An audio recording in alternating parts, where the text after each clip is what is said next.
Rana Gibson, bonsoir. Alors vous êtes économiste depuis de nombreuses années. À votre sens, quelle est la raison pour laquelle il n'y a pas assez de femmes dans les directions d'entreprises en Suisse? Je pense qu'il y a beaucoup de femmes qui s'auto-censurent, qui se disent on ne va pas y arriver. Et donc je pense que là, il y a vraiment une pression interne à exercer au sein des entreprises. Alors je m'explique, dans le cadre, par exemple, des conseils d'administration, il y a eu une pression externe d'entreprises telles que Ethos, d'autres entreprises de gouvernance qui ont un petit peu forcé la main aux entreprises, qui ont nommé un peu plus de femmes dans les conseils d'administration. Par contre, ça n'a pas été fait dans les directions générales. Et je pense que là, ce qu'il faudrait faire, c'est de mettre comme objectif pour les managers des KPIs, des Key Performance Indicators, pour nommer des femmes à des postes à responsabilité. Enfin, je pense à un dernier point qui me paraît difficile en Suisse, c'est que la mentalité, les stéréotypes sont très forts. On ne s'imagine encore pas des femmes dans des positions de leadership et en fait, la société, on élève différemment les femmes que les hommes. Vous êtes très actif dans le secteur financier.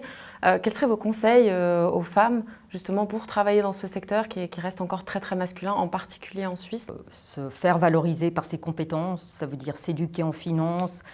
La finance évolue très vite, donc il faudrait aussi pouvoir s'intéresser à la programmation, l'intelligence artificielle, la robotique. C'est typiquement des métiers d'hommes, ce n'est pas des métiers de femmes, donc ça c'est difficile. Je pense que les femmes aussi devraient réseauter davantage. Des femmes qui ont réussi pourraient être mentors, par exemple des cadres qui sont haut placés dans la hiérarchie, pour être mentors pour des femmes qui sont à des échelons plus bas dans les entreprises, et puis les prendre un petit peu, les protéger, les guider, enfin, leur donner des conseils en matière de leadership, etc. Et puis enfin, il y a un dernier point, c'est l'estime de soi. Enfin, c'est un concept psychologique. Je pense qu'on est dans une culture où les femmes ont relativement peu confiance en elles. Et tout ce qu'on peut faire pour valoriser cette confiance en soi, même si c'est prendre des échecs en cours de route, apprendre de ces échecs, je crois que c'est important, pouvoir se relever et continuer. Il faut souligner que vous êtes seulement 2 professeurs ordinaires de finance en Suisse.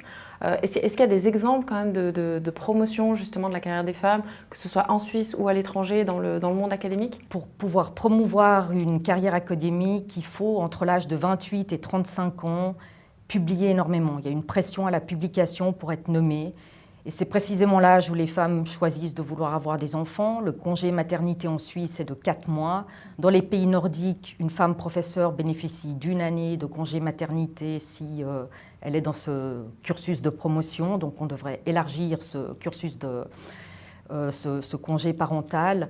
Je pense un deuxième point, c'est le mentoring. Moi, en fait, mon mentor était un homme. Quand j'ai fait ma carrière académique, ce n'était pas une femme, mais on encourage de plus en plus le mentoring par des professeurs femmes qui chapeautent des doctorantes. Un autre point, c'est que les universités soient réactives et promeuvent activement les femmes.